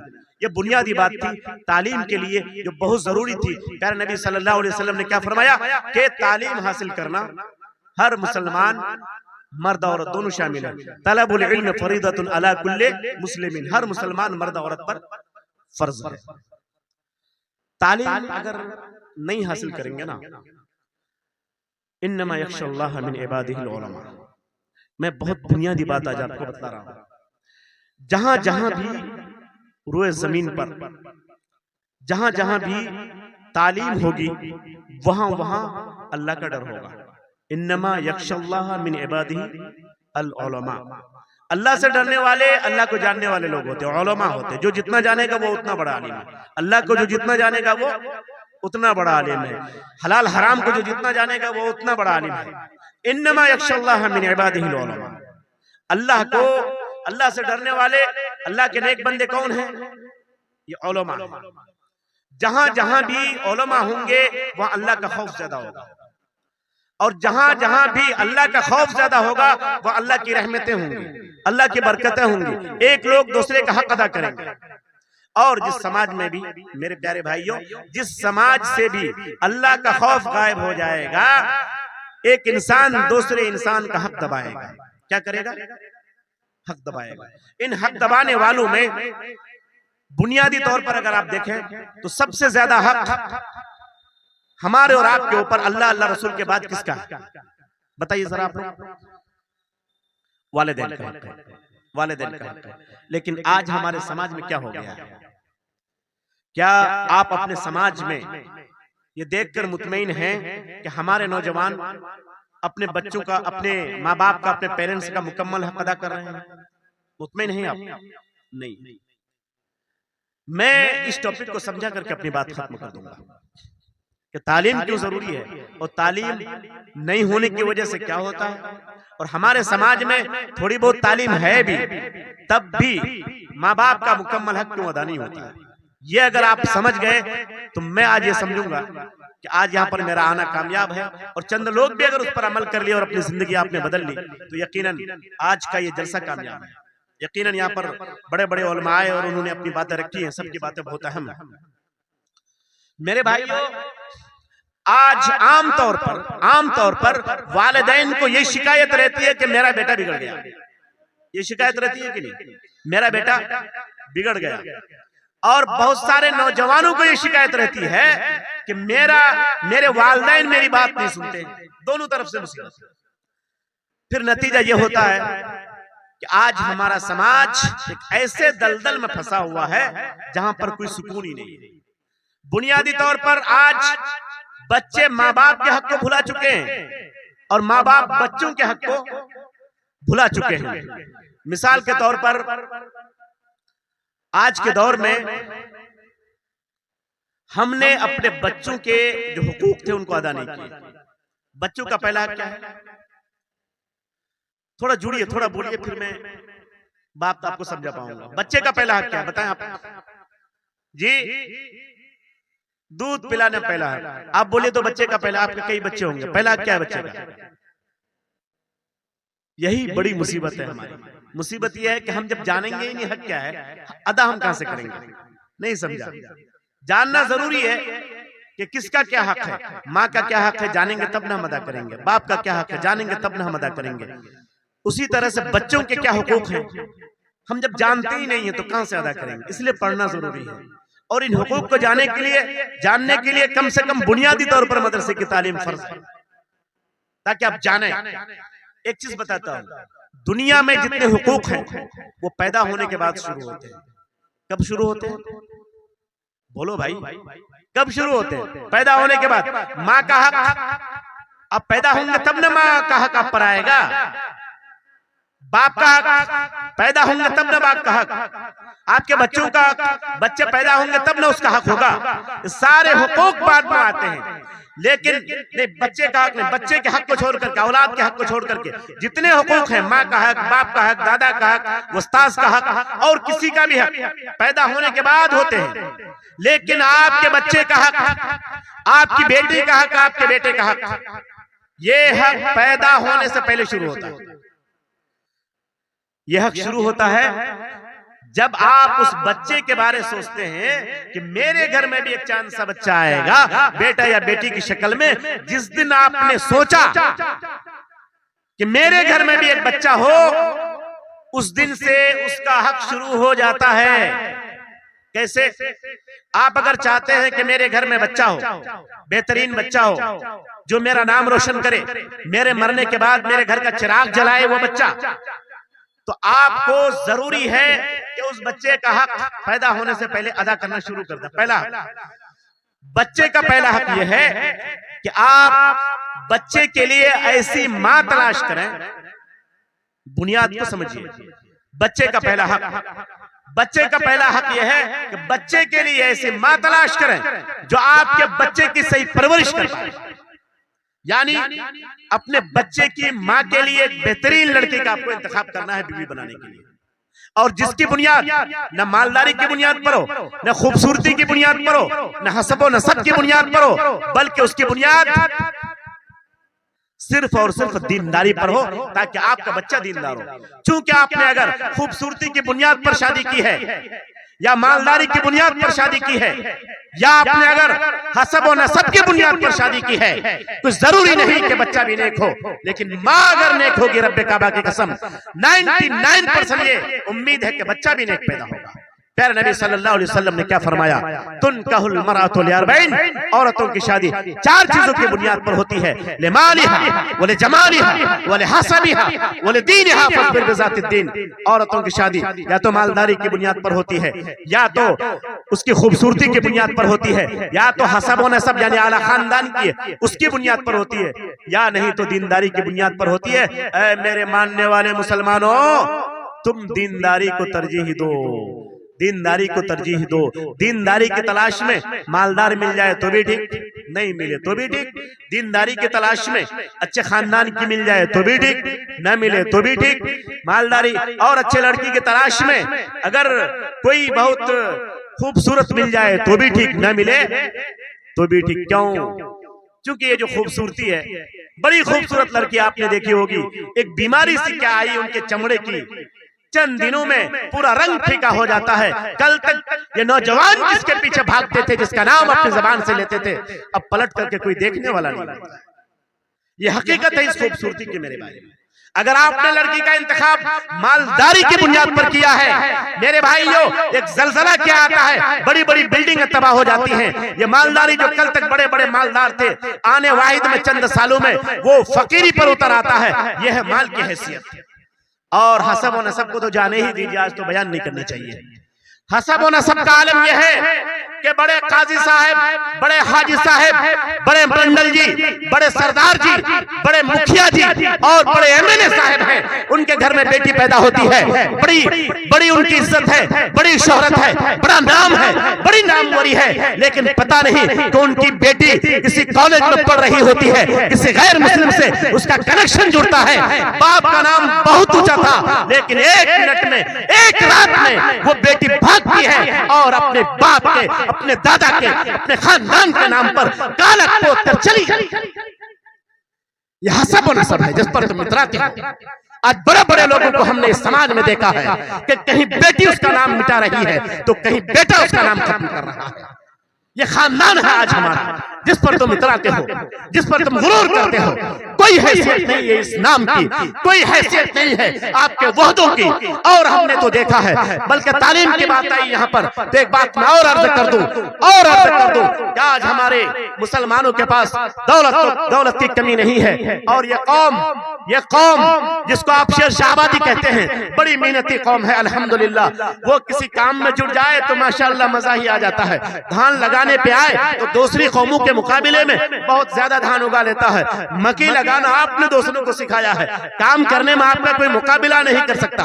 कल जिसके पास गाड़ी नहीं थी आज उसके पास 4 व्हीलर है, कल जिसके पास दुकान नहीं थी आज उसके पास बड़ी बड़ी इमारतें हैं, बड़ा बड़ा मकान है मेरे भाई। लेकिन उसके बावजूद आपके पास अल्लाह की कसम लड़कियों के पढ़ाने का सही से इंतजाम आज भी नहीं है। अगर ये चंद मदरसे निकाल दिए जाएं, चंद मदरसे जिन पे आप तिरछी निगाह डालते हैं, जिनके चंदा करने वालों को बुरी नजर से आप देखते हैं। अगर इन मदरसों को निकाल दिया जाए, किशनगंज से जामिया आयशा को निकाल दिया जाए, कहीं से खदीजा को निकाल दिया जाए, कहीं से उम्मे सलमा को निकाल दिया जाए, कहीं से हफ्सा को निकाल दिया जाए, अगर इन मदरसों को निकाल दिया जाए, रब्बे काबा की कसम अपने सीने पे हाथ रख के बताओ कि आज तुमने क्या कर रखा है। दौलतों का अंबार तुम्हारे पास है और आप जानते हो कि हिंदुस्तान की सरजमीन पर आज मुसलमानों की कितनी ही बच्चियां गैर मुस्लिमों के साथ कॉलेज में पढ़ते पढ़ते फरार हो चुकी हैं, उसके बावजूद भी शर्म नहीं आती। जरा ये बताओ कि कॉलेज में जो पढ़ने वाली बच्ची है किसी गरीब की बेटी है या किसी मालदार की बेटी है, किसी मौलवी की बेटी है या किसी इंजीनियर की बेटी है, यकीनन किसी मौलवी की बेटी भी हो सकती है, लेकिन कॉलेज में पढ़ने वाले उमूमन गरीब के बच्चे नहीं होते, अमीर के बच्चे होते हैं। फिर अमीर में ये कोई बड़ा मौलाना भी मुमकिन है हो, लेकिन आमतौर पर अमीर में ये बड़े बड़े मंडल होते हैं, बड़े बड़े इंजीनियर होते हैं, बड़े बड़े डॉक्टर होते हैं, बड़े बड़े कारोबारी लोग होते हैं, बड़े बड़े बिजनेसमैन होते हैं। रब्बे काबा की कसम तुम्हारी बेटियां कॉलेज में पढ़ती हैं, उनका ईमान कहां जाता है कभी आपने सोचा भी नहीं, कभी आपने बैठ करके गौर भी नहीं किया कि आज मेरी बेटी के साथ ये हुआ है, कल तुम्हारी बेटी के साथ ऐसा ना हो। कभी आपने नहीं सोचा कि ये बच्चियां पूरे हिंदुस्तान से हजारों नहीं लाखों के तादाद में गैर मुस्लिमों के साथ भाग रही है। क्या आज हमारे पास कोई अपना कॉलेज नहीं होना चाहिए? ठीक है, मदरसों को तुम तिरछी निगाह से देखो, तुमको हक पहुंचता है, इनको तुमने गरीब समझ रखा है, लेकिन तुम तो अमीर हो। अपने बच्चियों को तुम स्कूल में तालीम दिलाना चाहती हो, लेकिन तुम्हारा ईमान कहां चला गया, तुम्हारी गैरत कहां चली गई कि तुम्हारी बच्चियां ऐसे कॉलेजों में पढ़ती हैं जहां पर दूसरों का शिकार हो रही है। पढ़ाते तुम हो, पैसा तुम खर्च करते हो, लेकिन भाग्य कोई और ले जा रहा है। कभी गौर नहीं किया कि इन बच्चों के लिए कम से कम हमारे पास एक कॉलेज ही हो, कौम का पैसा लगे उसमें, कि जो अपने बच्चियों को डॉक्टर बनाना चाहे, जो अपने बच्चियों को स्कूल की तालीम देनी चाहे, कम से कम बाप पर्दा होकर के महफूज सिक्योरिटी में महफूज अपने स्कूल में दुनिया की तालीम हासिल कर सके। जरा बताओ, नजर उठा के मुझे दिखाओ। मैं तो नहीं देख पा रहा हूँ पूरे किशनगंज में, पूरे पोठिया में, पूरे दिगल बैंक में कि कोई ऐसा आपके पास बेहतरीन स्कूल हो जहां पर हमारे बड़े लोगों की बच्चियां वहां पर पढ़ सके, अपने ईमान को भी बचा कर रख सके और अपनी इज्जत और आबरू को भी बचा कर रख सके। कैसे मुसलमान हो आप? कैसी दौलत है आपके पास? मैं तो नहीं समझ पाता। अरे एक मुस्कान थी, मुस्कान उड़पी साउथ की सरजमीन पर किसी ने उसका दुपट्टा छीनने की कोशिश की, उस पर नारा लगाया। आप तमाम लोग तिल मिला उठते थे कि हिंदुस्तान में ऐसा क्यों हो रहा है। पूरे मीडिया में, सोशल मीडिया में वाकया छा गया, लेकिन वो वाकया गुजरने के कई साल बीत चुके हैं। ईमानदारी से बताओ, तुम मुसलमान जिसके पास दौलतों की कमी नहीं, जिसके पास शोहरतों की कमी नहीं, जिसके पास लीडरों की भी कमी नहीं है, इन मुसलमानों की गैरत नहीं जागती है, इनको हया नहीं आती है, इनको शर्म नहीं आती है कि अपने आप को बड़ा कहते हो और कौम के बच्चों के लिए दीन के नाम पर नहीं, फकीर इल्म के नाम पर नहीं, बल्कि उस इल्म के नाम पर जिसमें अपने बच्चों को पढ़ाना अपना कैरेडिट समझते हो, अपने बच्चियों को तालीम दिलाना अपने शान और बर्तरी की अलामत समझते हो, उसी के लिए कोई इंतजाम कर दो। अल्लाह ने तो नहीं रोका है तुमको कि तुम कॉलेज मत बनाओ मेरे भाइयों। कौम को आगे ले जाना है तो इन सच्चाइयों से आंखें मिलाना होगा। कौम को आगे बढ़ाना है तो इन खामियों को कबूल करना होगा, और कौम को आगे बढ़ाना है तो अमीर, गरीब, आलिम, मास्टर, इंजीनियर, डॉक्टर, मंडल, गैर मंडल सबको मिलकर बैठना होगा। कौम को आगे उठाने के लिए तालीम के लाइन को ठीक करना होगा। जब तक ये तालीम का सिस्टम, चाहे दीनी तालीम का सिस्टम हो, चाहे दुनियावी तालीम का सिस्टम हो, जब तक ये दोनों तालीम सही नहीं होंगे मेरे भाइयों, कौम में तब्दीली नहीं आ सकती। और जो कैंसर हमारे माशरे में दाखिल हो चुकी है, कैंसर बच्चियों को भेज रहे हैं, बल्कि अब तो बच्चों को भी भेज रहे हैं, उनके साथ भी गड़बड़ी हो रही है, वो भी जाके गड़बड़ी कर रहे हैं। जब तक इनके लिए सही इंतजाम नहीं कर पाओ, तुमको कोई हक नहीं है कि अपने नाम के साथ ऊंची ऊंची तख्तियां लगा लो, बड़े बड़े साइन बोर्ड लगा लो। कोई हक नहीं पहुंचता है कौम की नुमाइंदगी का, कोई हक नहीं पहुंचता है कौम की रहबरी का। कौम को लेकर के गड्ढे में डाल दो, हमारी कुर्सी हमको मिली रहनी चाहिए, कौम कहीं भी जाए उससे क्या फर्क पड़ता है, फिर कोई हक नहीं उस कुर्सी का। मेरे भाइयों, कौम को कौम के हैसियत से लो, दीन को दीन के हैसियत से लो, दुनिया को दुनिया के हैसियत से लो। लेकिन इन सारी चीजों के बावजूद अल्लाह ने आपको अगर जिम्मेदार बनाया है, उस जिम्मेदारी को थोड़ा बहुत भी निभाने की कोशिश करो। बात चल रही थी कि अगर आप अपने बच्चों को नहीं पढ़ाएंगे तो बच्चे आपके हक नहीं अदा करेंगे। या आखिरी बात बताकर मैं अपनी बात खत्म करता हूं। मेरे भाइयों, बच्चों का पहला हक मैंने क्या बताया? अच्छी माँ ढूंढना। अच्छी माँ कैसे ढूंढेंगे? जैसे कि उस हदीस की रोशनी में अच्छी माँ की तलाश बीवी की तलाश मत कीजिए, अब गड़बड़ी हुई होती है। बीवी की तलाश, हमारे नौजवानों कान खोलकर तुम लोग सुनो, बीवी तलाश मत करना, अपने बच्चे की माँ तलाश करना। क्यों? जो ही तुम बीवी तलाश करोगे ना तो बच्चे को भूल जाओगे, फिर जिस पर भी दिल चाहेगा, जिस पर भी दिल चाहेगा उसको लेके भागना। इसलिए बीवी तलाश मत करना, अपने बच्चे की माँ तलाश करना। चूंकि बीवी बनके भी वो तुम्हारे पास आएगी और बच्चे की माँ बनके भी तुम्हारे पास आएगी। सोचने का अंदाज खाली बदल दो, बहुत सारी चीजों का मामला हल हो जाएगा। तो पहला हक। अच्छा, एक चीज और बताऊं, मुसलमान तुम हो तो कुरान ने तुमको कुछ चीजें सिखाई है। सरसरी तौर पर मैं बताता हूं, फिर इधर आता हूं। तुमको अल्लाह ताला ने क्या दिया है? रिश्तेदारियां दी है। ददियाली रिश्ता, नसबन व सहरा। ददियाली रिश्ता, ननियाली रिश्ता नहीं, दादा नाना।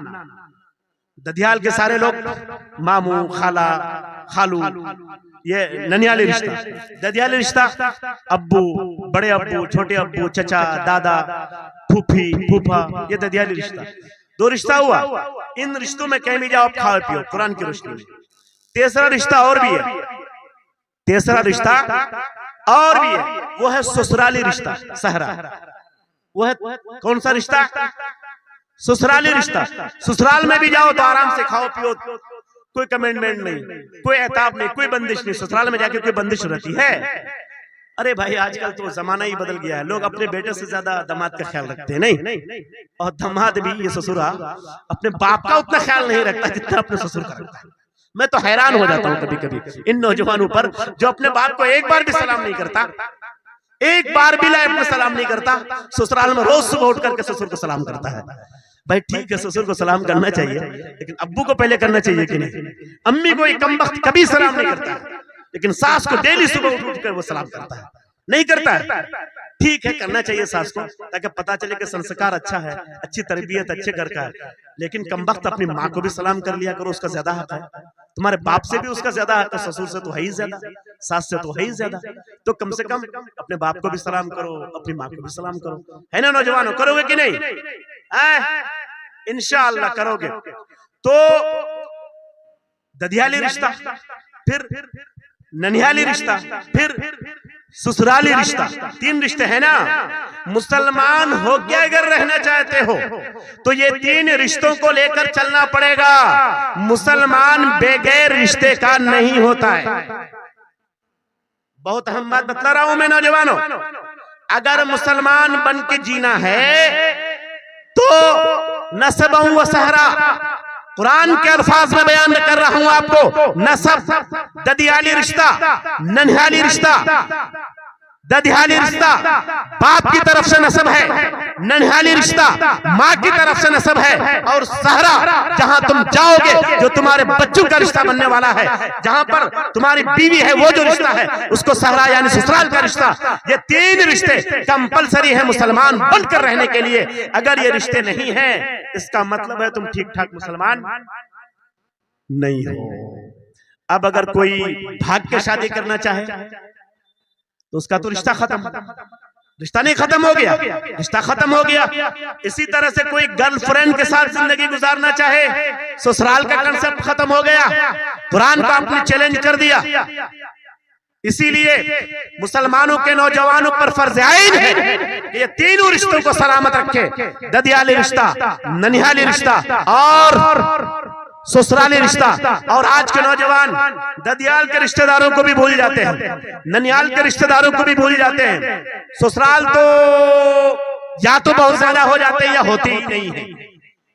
जब गर्लफ्रेंड के साथ रहेंगे तो ससुराल मिलेगा ही नहीं। या कुछ लोग इतना उसमें घुल मिल जाते हैं कि माँ बाप को भी भूल जाते हैं, लेकिन कुछ लोग अच्छे भी है। लेकिन बुनियादी तौर पर ये तीन रिश्तों का होना जरूरी है। नौजवानों, एक चीज बुनियादी तौर पर याद रखना, आज हमारे नौजवान, मेरे भाई, अफसोस की बात है कि अपने भाई को उतना नहीं पहचानता जितना फ्रेंड सर्किल को पहचानता है। जितना दोस्त अहबाब को पहचानता है।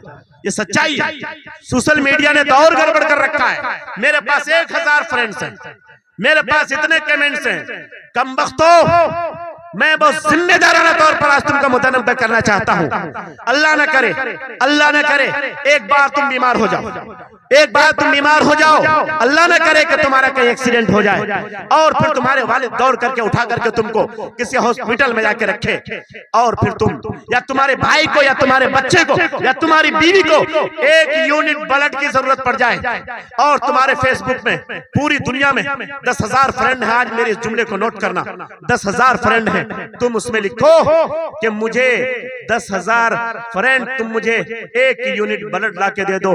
रब्बे काबा की कसम लंबी लंबी दुआएं लिख के भेजेगा, लंबी लंबी दुआएं लिख के भेजेगा और बहुत कुछ अफसोस जाहिर करेगा। लेकिन 1 बोतल खून के लिए यही तुम्हारे घर का कोई फर्द जाएगा, कोई या तो बाप जाएगा या तुम्हारा भाई जाएगा या तुम्हारे रिश्तेदार कोई जाएंगे या तुम्हारा चचाजाद भाई जाएगा या फफेरा भाई जाएगा या तुम्हारा करीबी जाएगा। मेरे भाइयों, ये 10,000 लोगों की फहरिस्त जो तुम्हारे फेसबुक और व्हाट्सएप में है वो यूं ही रह जाएंगे। और ये जिनको तुमने कभी पलट कर नहीं देखा, जिनको तुमने कभी दोस्त नहीं माना, जिनको तुमने कभी भाई नहीं माना, जिनको तुमने देख कर कभी सलाम नहीं किया, लेकिन आज उनकी ये रिश्तेदारी गैरत में आती है। उनको लगता है कि मेरा फला भाई आज फला हॉस्पिटल में है, उसको 1 यूनिट ब्लड की जरूरत है, ये दौड़ करके जाता है। वरना तो आपका कोई घर का आदमी किसी को लेके जाता है और ब्लड दिलवाता है, और तुम्हारी ये 10,000 फ्रेंड जो तुम्हारे फेसबुक पर हैं, ये सारे के सारे यूं ही रह जाते हैं सिर्फ लंबी लंबी दुआएं देकर।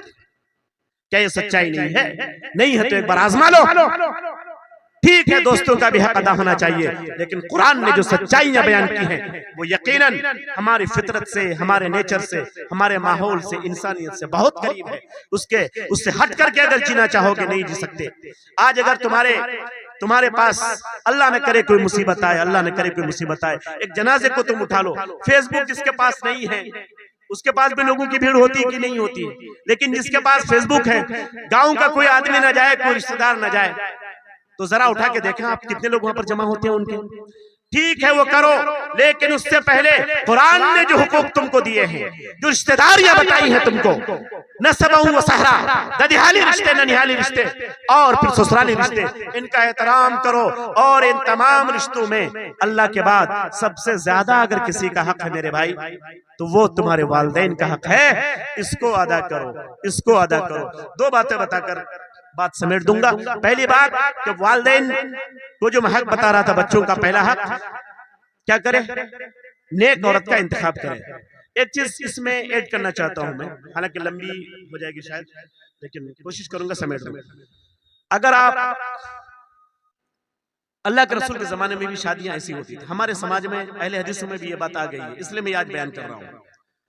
आपको मालूम है मालदारी की बुनियाद पर शादी कहां होती थी? बता सकते हैं आप लोग कोई? और आज भी होती है। यहूद एक कौम है, यहूद एक कौम है, इसराइल जिसको कहते हैं आप, जो पैसा अगर मिल जाए तो अपने बाप को भी वो बेच डालते हैं। यहूद को पैसे की नौबत आ जाए या कहीं से पैसा मिल जाए, बोले कि अपनी माँ को बेच दो तो वो बेच देंगे। यहूद पैसे के बहुत लालची। तो पैसे की बुनियाद पर अगर कहीं शादी होती है, इसका मतलब है कि ये यहूदी की अलामत है। यहूदी लोग पैसे की बुनियाद पर शादी करते हैं, और खूबसूरती की बुनियाद पर ये अंग्रेज, यूरोप के रहने वाले, ये ईसाई, क्रिश्चियन, खूबसूरती की बुनियाद पर पैसा हो नहीं हो लड़की के पास, लेकिन लड़की अगर खूबसूरत है तो वो शादी कर लेते हैं, चाहे दीनदारी हो ना हो, पैसा हो ना हो। और हसब और नसब की बुनियाद पर शादी, ऊंचे बाप की बेटी है, आला खानदान की बेटी है, उसकी बुनियाद पर अगर शादी होती है, आपको मालूम है ये 2 जगह ये चीज पाई जाती है। पुराने अरब में ये चीज थी, कुरैश की बेटी कुरैश के यहाँ, बनु हाशिम की बेटी बनु हाशिम के यहाँ, यानी अलग अलग कबीला और अपने कबीला हम कबीला के यहाँ रिश्ता करते थे, एक दूसरे के यहाँ नहीं करते थे। इस्लाम ने आकर इसको मिटाया। हमारे हिंदुस्तान में भी ये चीज थी और आज भी है। ब्राह्मण की शादी ब्राह्मण क्या, राजपूत की शादी राजपूत क्या, राजवंशी की शादी राजवंशी क्या, हमारे हिंदुस्तान में भी है। है कि नहीं ये सिस्टम? लेकिन अल्लाह के रसूल जनाब मोहम्मद रसूलुल्लाह सल्लल्लाहु अलैहि वसल्लम ने कहा कि नहीं नहीं, इन सारी चीजों को मैं अपने कदमों तले रौंदता हूँ। तुमको अगर एक पुरसुकून घर चाहिए, पुरसुकून फैमिली चाहिए, पुरसुकून बीवी चाहिए, इन सारी चीजों को मिटा दो, दीनदारी की बुनियाद पर किसी लड़की को तलाश करो, वो लड़की तुम्हारा घर भर देगी रहमतों से, बरकतों से और सुकून से। तो आज भी हमारे समाज में हमारा कोई नौजवान अगर शादी दीनदारी की बुनियाद पर नहीं, खूबसूरती की बुनियाद पर करता है, तो मुझे कहने की इजाजत दीजिए कि वो फिर मुसलमान के तर्ज अमल पे नहीं बल्कि ईसाइयों के तर्ज अमल पे शादी करना चाहता है। आज अगर हमारा कोई मुस्लिम नौजवान शादी अगर दीनदारी की बुनियाद पर नहीं, मालदारी की बुनियाद पर करना चाहता है, तो मुझे कहने की इजाजत दीजिए कि हमारा यह नौजवान दीनदारी की बुनियाद पर नहीं, मुसलमानों के तर्ज पर नहीं बल्कि यहूदियों के तर्ज पर शादी करना चाहता है। और आखिरी बात, आज भी अगर हमारा कोई नौजवान दीनदारी की बुनियाद पर नहीं, बड़े खानदान की लड़की होगी, बड़े बाप की बेटी होगी, ये कह के अगर शादी करना चाहता है, तो मुझे माफ कीजिएगा कि आज हमारा वो नौजवान मुसलमानों के तर्ज अमल पे नहीं बल्कि गैर मुस्लिमों के तर्ज अमल पे, खुले लफ्जों में हिंदुओं के तर्ज अमल पे या पुराने कुफ्फारे कुरैश और पुराने अरब कबीला के तर्ज पर शादी करना चाहता है। मुसलमानों, इन चीजों से बचो, तब जाके तुम्हारे बच्चे का पहला हक अदा होगा। आप अपने बच्चों का हक नहीं अदा करेंगे और चाहते हैं कि आपका बच्चा आपका हक अदा करे, इट इज इम्पॉसिबल, ये नामुमकिन है, ये मुमकिन ही नहीं है। आप अगर अपने बच्चे का हक अदा करते हैं, आज बहुत सारे बच्चे मेरे भाई बिगड़े हुए ना, बिगड़े हुए शराब पी लेते हैं, नशा कर लेते हैं। क्यों करते हैं? आपने कभी गौर किया? पहली बात तो आपने उसको सही से तालीम नहीं दी, उससे पहली बात सही से बीवी का इंतखाब नहीं किया, बच्चे का पहला हक आपने मारा। दूसरा, बच्चे बड़े हुए दीन नहीं सिखाया आपने। तीसरा, पढ़ने का वक्त था, आपने पैसा कमाने की मशीन उसको बना दी। चौथा, बड़े हुए बालिग हो गए, शादी करानी चाहिए थी, आपने कराई नहीं। पांचवा, आपने अल्लाह के हुकूक, वालिदैन के हुकूक उसको सिखाए नहीं। बच्चे 5 साल का 7 साल का हो जाए नमाज का हुक्म देना चाहिए, 10 साल का हो जाए मस्जिद ले जाना चाहिए, न पढ़े तो मारना चाहिए, आपने किया नहीं। अब वो बच्चा बिगड़ जाता है, आपके हाथ से तो वो निकल चुका है ना, अब आप क्या करेंगे? अब आप क्या करेंगे? तो आज भी वो ऑप्शन है, इतना बिगड़ने के बाद भी एक ऑप्शन बाकी रहता है कि आपका बच्चा सुधर जाए, आपका बच्चा सुधर जाए। पहला ऑप्शन यह है मेरे भाई कि अगर आपका बच्चा बिगड़ता है, आपका बच्चा, और वो बच्चा आपका किसी चौक चौराहे पे, यहां से करीब कौन सा चौक है भाई, कोई बताओ? यहां से करीब कौन सा चौक है जहां जाके नौजवान अड्डाबाजी करते हैं? जी, तालगाज, लोहागढ़ा मिसाल के तौर पर, फुटानीगंज, जो यहाँ से कुछ दूर है। आपका बेटा वहां पर रात गुजार रहा है और आपको मालूम है कि मेरा बेटा वहां है, और वहीं ऐसी संगत उसको मिल गई कि वो वहां पर नशाबाजी करता है, कुछ पीता है, कुछ खाता है, डंडरेड वगैरह या और चर्स वगैरह, फिर कुछ भी करता है, नशाबाजी करता है, आपको मालूम है, और आप दांत पीस कर रह जाते हैं। कोई बाप नहीं चाहता कि मेरा बेटा बिगड़े, कोई माँ नहीं चाहती है रब्बे काबा की कसम कि मेरा बेटा बिगड़े, वो वहां पर रह जाता है। तो आपको क्या चाहिए? आप ट्रिक अपनाइए आज के दौर में, आज के दौर में ट्रिक अपनाइए। पहला ट्रिक ये है कि आप अपने बच्चे को कहें, आप अपने बच्चे को कहें या अपनी बीवी से कहें कि बाबू को फोन करो। नौजवान है तो आज की डेट में फोन होगा, जो रियल है मैं वही बता रहा हूँ। अपनी बीवी से कहें कि फोन करो मेरे बेटे को, और उनको कहो कि तुम्हारे अब्बू रात का खाना तुम्हारे साथ खाएंगे, तुम्हारे अब्बू रात का खाना तुम्हारे साथ खाएंगे। मैं तमाम गार्जियन से आज मुखातब हूं, यही स्टाइल अपनाया। यकीनन बीवी कहेगी, बच्चा उस दिन आए नहीं आए उसको आप थोड़ा नजर में रखिए। दूसरे दिन फिर आप अपनी बीवी से कहिए कि अपने बच्चे को कह दे कि बच्चा जल्दी वापस आ जाए, मेरा बेटा रात का खाना बाप बेटा साथ खाएंगे। अगर नहीं आता है आप फोन उठाइए, अपने बच्चे को फोन लगाइए, आप उसको कहिए कि बेटा तुम आओ, बाप बेटा मिलकर रात का खाना खाएंगे। आज मैं ईशा की नमाज पढ़ के आ चुका हूँ, तुम्हारी अम्मी ठंडे में खाना बना चुकी है, खाना तैयार है, रोटी चावल जो भी है तैयार है, आओ बाप बेटा मिलकर दोनों खाना खाएंगे। अब बेटा अगर बाप का फोन बेटे के पास चला जाए तो बेटा तो काम जाएगा, ठीक है अब वो आ रहे हैं, दो में से एक बात होगी, या तो बेटा आ जाएगा या तो बेटा नहीं आएगा। अगर आ जाता है बेटा तो बेटे को लेकर के कुछ भी मत टोकिए, उनके साथ खाना खाइए, उनके सर पर हाथ रखिए, फिर आप अपने रूम में जाइए, अल्लाह का शुक्रिया अदा कीजिए, 2 रकात नमाज शुक्राने की पढ़िए और अल्लाह से दुआ कीजिए अल्लाह उसको साबित कदम रखे। पहली बात। दूसरी बात कि अगर क्या हो गया भाई?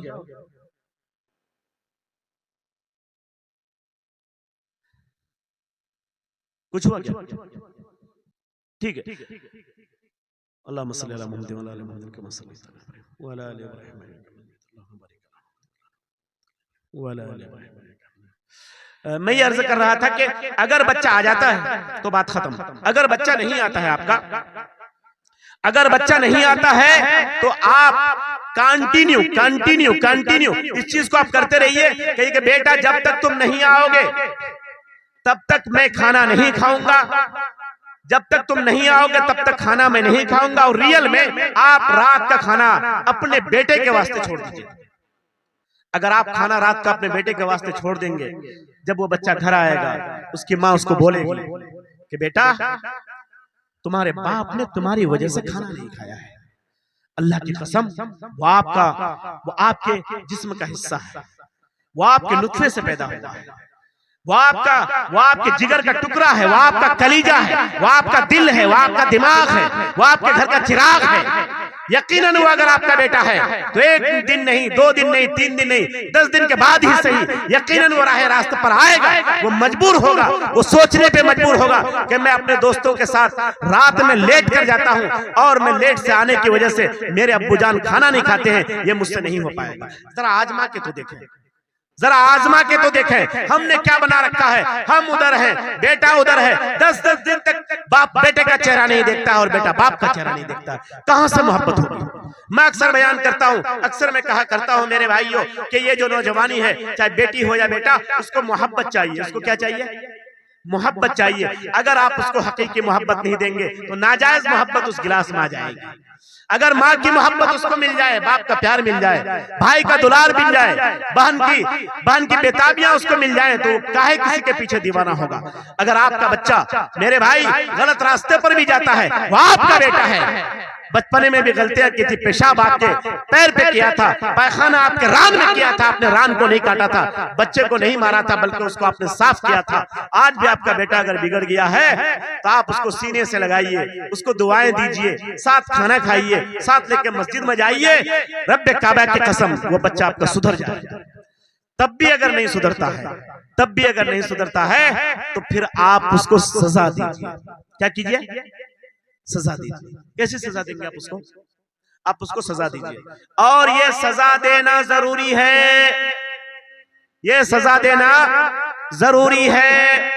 बच्चा अगर नशाबाजी करता है, अड्डेबाजी करता है, जो भी जुर्म करता है, उसके बमिकदार इस्लामी हद तो नाफिज नहीं कर सकते, लेकिन तादीबी तौर पर जितना आपसे होता है जरूर सजा दीजिए, यहां तक कि वो सुधर जाए। अल्लाह के नबी जनाब मोहम्मद रसूलुल्लाह सल्लल्लाहु अलैहि वसल्लम के दौर में एक सहाबी थे। एक क्या थे? एक सहाबी थे, बड़े प्यारे सहाबी थे। आमतौर पर सहाबा अल्लाह के रसूल सल्लल्लाहु अलैहि वसल्लम को नजर उठा करके नहीं देख पाते थे हैबत की वजह से, लेकिन एक सहाबी ऐसे थे जो अल्लाह के रसूल को हंसा देते थे। क्या करते थे? हंसा देते थे। कुछ सहाबी लोग उनको हिमार कहा करते थे, अबुल हिमार, गधा कहा करते थे। इस सहाबी की एक बड़ी खूबी थी। एक क्या थी? बड़ी खूबी थी। खूबी ये थी कि ये सहाबी अल्लाह के रसूल को हंसाने के लिए हरकतें किया करते थे। अल्लाह के रसूल को हंसा देना बड़ी बात है ना। अल्लाह के रसूल को हंसा देते थे। किस तरह हंसाते थे? कोई अगर सामान बेचने के लिए आया है, खासतौर पर शहद या घी अगर बेचने के लिए आया है तो वो खरीद लेते थे और लेके आते थे अल्लाह के रसूल के पास। ए अल्लाह के रसूल, साहबा के दरमियान बैठे अल्लाह के रसूल, मैंने आपके लिए ये घी खरीदा है, ये शहद खरीदा है, ये प्याले में शहद है, घी आप ले लीजिए। अल्लाह के रसूल ले लेते थे। फिर 2 दिन 3 दिन 4 दिन गुजरने के बाद फिर वो किसी शख्स के साथ वापस आते और कहते कि अल्लाह के रसूल सल्लल्लाहु अलैहि वसल्लम, ये घी का पैसा दे दीजिए, घी का पैसा या शहद का पैसा दे दीजिए। कहा कि काहे को, तुमने तो गिफ्ट किया था। कहा कि हाँ गिफ्ट तो किया था मैंने, लेकिन मैंने इससे उधार लिया था, मैंने इससे उधार लिया था दुकानदार से। उस वक्त मेरे पास पैसा नहीं था, मुझे आपको देना था, हदिया करना था, तो मैंने उधारी खरीद लिया। आज ये उधार मांगने वाला आ गया, ये पैसा लेने वाला आ गया दुकानदार, और मेरे पास आज भी पैसे नहीं है, पैसा तो आप ही को देना है। अल्लाह के रसूल तबस्सुम फरमाते, हंसते, मुस्कुरा देते। साहबा को बड़ा गुस्सा आता कि अभी तुम्हारे पास अगर पैसे नहीं है तो काहे को हदिया लिया तुमने। लेकिन अल्लाह के रसूल जब मुस्कुरा देते थे तो साहबा भी मुस्कुरा देते थे। फिर अल्लाह के रसूल के पास जो पैसा होता था निकाल के उनको देते थे। कभी अपने पास नहीं होता तो किसी साहबी को कहते कि इनको दे दो, मैं तुम्हें फिर दे दूंगा। फिर उनको पैसा दिया जाता, फिर वो साहबी वो पैसा उस दुकानदार को, उस सामान बेचने वाले को दे देते थे, फिर वो चले जाते थे। फिर कभी 2, 4, 5, 15, 20 दिन गुजर गया, फिर वो वही शहद या वही घी लेके फिर आ जाते थे। कभी कभी पैसा नहीं लेते थे। अल्लाह का रसूल ये आपके लिए हदिया है, ठीक है रख लिया। फिर उसके कुछ दिनों के बाद फिर लेके आते, फिर कहते कि अल्लाह का रसूल ये हदिया है, फिर अल्लाह के रसूल रख लेते। फिर 2, 4 दिन के बाद फिर बेचने वाले को साथ लेके आते और कहते कि अल्लाह का रसूल वो जो हदिया दिया ना आपको, उसका पैसा इसको देना है, मैंने खरीदा था, पैसा नहीं था मेरे पास। फिर अल्लाह का रसूल हंस देते थे कि देखो इसकी आदत, जब पैसे नहीं है तो काहे को खरीदता है, और खरीद करके मुझे मुसीबत में डालते हो तुम, फिर मुझे पैसा देना होता है, काहे ऐसा करते हो। अल्लाह के रसूल हंस देते थे और ये सिलसिला उनका चलता था। अक्सर अल्लाह के रसूल सल्लल्लाहु अलैहि वसल्लम की मजलिस में वो तशरीफ लाते और यही हरकत करते थे। उसका नाम है नुअयमान बिन अम्र, नुअयमान बिन अम्र उनका नाम है।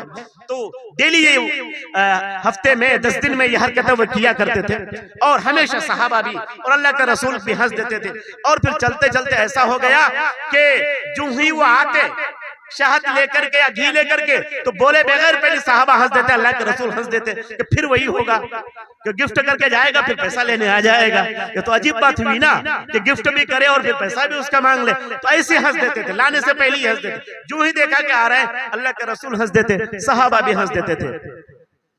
अल्लाह के रसूल से बहुत करीब थे, अल्लाह के रसूल से वो बहुत प्यार करते थे, अल्लाह के रसूल भी उनसे बहुत प्यार करते थे। लेकिन उसने एक बार शराब पी। क्या कर ली? शराब पी। अल्लाह के रसूल के सामने लाया गया, गौर करना अपने बच्चों को सामने रखकर, शराब पी ली उसने। अल्लाह के रसूल के सामने लाया गया। साहबा हैरान है कि ये वो बंदा जो अल्लाह के रसूल को हंसा दिया करता है, वो नबी जिसको उमर न हंसा पाए, जिसका अबू बकर न हंसा पाए, जिसको उस्मान गनी न हंसा सके, जिसको हजरत अली न हंसा सके, उस नबी को जो बंदा हंसाया करता था उसने आज शराब पी ली। क्या मामला होगा? क्या अल्लाह के रसूल उसको छोड़ देंगे? क्या अल्लाह के रसूल उनको सजा देंगे? पूरे मदीने में कोहराम मच गया, पता नहीं आज क्या होगा। आज तो नुअयमान ने शराब पी ली है, पता नहीं आज इसके साथ क्या हश्र होने वाला है। पूरा मदीना जमा हो गया, सहाबा जमा हो गए और फिर इंतजार करने लगे सारे लोग बैठकर कि अल्लाह के रसूल जनाब मोहम्मद रसूलुल्लाह सल्लल्लाहु अलैहि वसल्लम न जाने आज क्या फरमान जारी फरमाएंगे। कुर्बान जाइए उस रसूल अदल इंसाफ पर कि उसने कभी भी अदल के खिलाफ और इंसाफ के खिलाफ किसी के साथ भी कोई काम नहीं किया। अपना भी हो तो वही किया, पराया भी हो तो वही किया, कभी भी अदल इंसाफ का दामन नहीं छोड़ा। आज हमारे माशरे में किसी को थोड़ा सा ओहदा क्या मिल जाता है, चाहे वो सदर हो, चाहे वो समिति हो, चाहे वो मुखिया हो, उनको थोड़ा सा ओहदा क्या मिलता है, इतना जाता है। अपने लोग होते हैं, पराये भी होते हैं, कसूर अपनों का होता है, लेकिन फैसला हमेशा गैरों के खिलाफ जाता है। मेरे भाई ये इस्लाम सिखाता है कि अगर एक यहूदी और आपके बेटे के दरमियान भी अगर कोई मामला हो जाए, कसूर आपके बेटे का हो, तो इस्लाम आपको कोई इजाजत नहीं देता है कि आप उस यहूदी के खिलाफ फैसला करें और अपने बेटे के हक में दें। आज इस हिंदुस्तान में जिस समाज में हम रहते हैं, अगर पड़ोस में कोई गैर मुस्लिम भाई भाई है, कोई सिख है, ईसाई है, कोई अगर यहाँ पर ब्राह्मण है, राजपूत है, कोई भी अगर है, राजवंशी है, अगर उसके बेटे में, आपके बेटे में अगर लड़ाई होती हो, इस्लाम इसकी इजाजत नहीं देता कि आप अपने बेटे की ईमान की बुनियाद पर तरफदारी करें। नहीं, बल्कि इस्लाम ये सिखाता है आपको कि आप अगर जुर्म उस आपके बेटे का है तो आप अपने बेटे को सजा दें, और जुर्म अगर उसका नहीं है, आपके दुश्मन के बेटे का, गैर मुस्लिम के बेटे का अगर उसके अंदर कसूर नहीं है तो जबरदस्ती उसको कसूरवार मत ठहराए। इस्लाम उसकी कतन इजाजत नहीं देता। तो वो तो हमारे नबी थे, वो कैसे ऐसा कर सकते थे? उसने, अल्लाह के नबी ने पूरे मजमा में कहा कि नुएमान को खड़ा किया जाए और शराब की हद उन पर जारी की जाए, कोड़े बरसाए जाए उस पर। मेरे भाई ये कोहराम मच गया कि कल तक जो प्यारे नबी जनाबे मोहम्मद रसूलुल्लाह सल्लल्लाहु अलैहि वसल्लम को हंसा दिया करता था, कैसे उसने शराब पी ली है। और मामला यह है कि नबी ने आज उस पर भी वही हद जारी किया जो दूसरे शराबियों पर हद जारी किया करता था। अल्लाह के रसूल खड़े हैं, सहाबा खड़े हैं, और उनको सजा के लिए वहां पर खड़ा कर दिया। कोड़े बरसने वाले हैं, बल्कि बरसाए जा रहे हैं। एक सहाबी ने जोर से चीखा, जोर से चिल्लाया कि तुमको हया नहीं आई, और हिमार, एक गधे, तुम तो अल्लाह के रसूल को हंसाया करते थे। ये मतलब था कि तुम तो अल्लाह के रसूल को हंसाया करते थे, कैसे तुमने शराब पी ली है, तुम पर लानत हो, यानी तुमने इतना बुरा काम किया। मेरे भाइयों, बाज़ रिवायतों में आता है कि ये चीखने वाला, ये उन पर लानत करने वाला, उन पर तंज करने वाला कोई और नहीं बल्कि हजरत उमर फारूक थे। हजरत उमर फारूक थे। अल्लाह के रसूल सल्लल्लाहु अलैहि वसल्लम पीछे मुड़े और कहा क्या है उमर, ऐ सहाबी बस कर, तू इस पर तंज नहीं कर सकता, चूंकि तू नहीं जानता है कि ये नुएमान जो है, ये जो रोज मुझको हंसाया करता था, दरअसल ये अल्लाह और अल्लाह के रसूल से बहुत मोहब्बत किया करता है, बहुत मोहब्बत किया करता है। हाँ, उसने जो जुर्म किया है, उस जुर्म की उसको सजा जरूर मिलेगी, लेकिन किसी को यह हक नहीं पहुंचता है कि उस जुर्म के बदले में उसको आड़ दिलाया जाए, उस पर तंज कसा जाए, बुरा भला कहा जाए। इसलिए सजा मिलने के बाद आज भी आपके समाज में आपका बेटा अगर शराब पीता है, इस हदीस की रोशनी में और हुदूद की रोशनी में आप पर यह हक बनता है कि आप अपने बेटे को, उस लाडले बेटे को जरूर सजा दें, जरूर आप उसकी पिटाई करें, जो भी सजा आप देना चाहें जरूर दें, ताकि उसकी शराब की आदत छूट जाए। लेकिन आपके दूसरे बेटे को, गांव के किसी भी इंसान को, किसी मौलवी को, किसी मुफ्ती को, किसी मंडल को, किसी बड़े इंसान को, किसी छोटे इंसान को, समाज के किसी भी इंसान को यह हक नहीं पहुंचता है कि वो उस पर उंगली उठाए और कहे कि उसने शराब पी है। हक नहीं पहुंचता है। हाँ, एक शर्त है, शर्त यह है कि उसकी जिंदगी में ये पता भी चले कि अल्लाह और अल्लाह के रसूल से बहुत मोहब्बत किया करता है, बहुत मोहब्बत किया करता है। साहबा ने पूछा, अल्लाह के रसूल ये तो शराबी है, कैसे आपसे मोहब्बत करता है? मेरे भाइयों, उन जुमलों को नोट करना, अपनी जिंदगी में उतारने की कोशिश करना, अपने बच्चों की तरबियत में उसको याद रखना, वैसी तुम करने की कोशिश करना। सहाबा ने पूछा, ए अल्लाह के रसूल, कैसे आप कह सकते हैं कि अल्लाह और अल्लाह के रसूल से मोहब्बत करता है? मेरे भाई, अल्लाह के रसूल ने जो जुमला कहा वो आपको खून का आंसू रुला देगा। अल्लाह के रसूल सल्लल्लाहु अलैहि वसल्लम ने कहा कि मैं जानता हूं नुएमान कैसा इंसान है। जिस तरह से आप अपने बेटे को जानते हैं, आपका बेटा नमाजी रहा होगा, आपका बेटा रमजान का रोजा नहीं छोड़ा होगा, आपका बेटा कभी गलत संगत में नहीं रहा होगा, लेकिन बड़ा हुआ, चौक चौराहे में दुकान उसने कर ली, वहां वो रहा, गलत संगत उसको मिल गई, गलत लोग उसको मिल गए, उन गलत साथियों की वजह से वो नशा में मुब्तला हो जाता है, वर नहीं तो वो आपके जिगर का टुकड़ा है, आपके जिस्म का हिस्सा है आपका बेटा।